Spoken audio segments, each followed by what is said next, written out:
Gumagawa ako ng palaman para sa irain. Makulimlim ngayon guys, oh. Hindi mainit.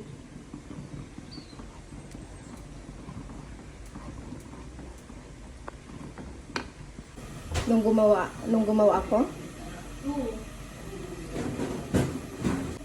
Konti na lang. Nagre-reklamo na sila guys. Kaya nung gumawa daw ako, hindi na nakatikim yung iba.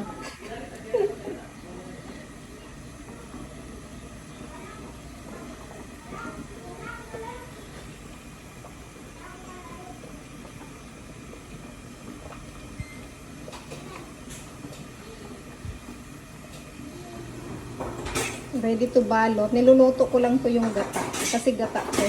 May gata. Tapos may pandan. Ito, pandan to guys. Sabi ni Otol, ano daw yung palamang ko sa iraid? Sabi ko, itong latex. Sabi niya, sana daw makatikim na naman daw siya.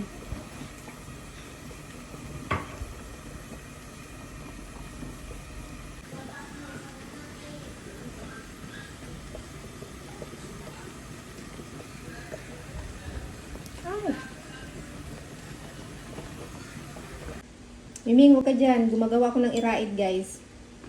So, ngayon, luto na yung bilo-bilo. Oh. Halata yung ubi, oh.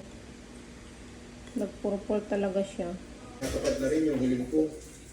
Mahal na mahal din kita, me.